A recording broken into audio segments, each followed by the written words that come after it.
InCharge Energy is a leader in electric vehicle charging infrastructure. This video will give you a better understanding on how to properly set up or precondition your Bluebird bus using an InCharge Energy's DC fast charger. Before you start the charging session, make sure the 12-volt battery is turned on. Ensure that the charger is plugged into the bus and actively charging. If the bus is not charging, follow the procedure to start a charging session.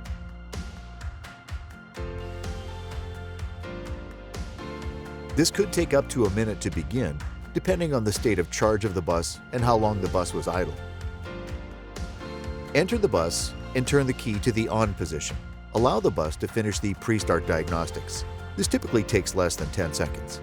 The bus does not need to be started, but if you do start the bus, it will not affect the preconditioning process. You will hear the power steering pump running, and if there is an air compressor, it may turn on and off.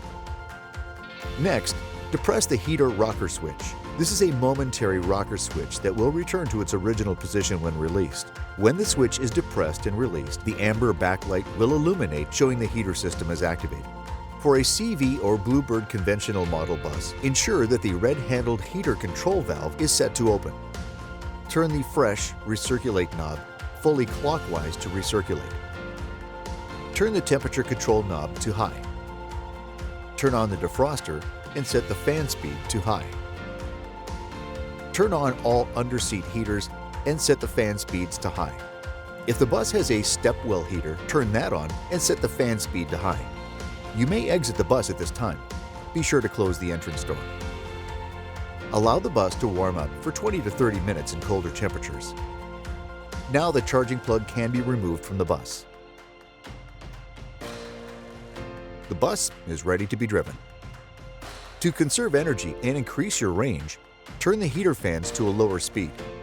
If the bus has a fuel-fired heater, it can be turned on and off at any time during this process or while en route. Depress and release the heater switch. The amber backlight will turn off. To shut down the heat system, turn off all the underseat heaters. If installed, turn off the step-well heater. Turn off the defroster. Set all fan speeds to off and turn off the auxiliary heater pump.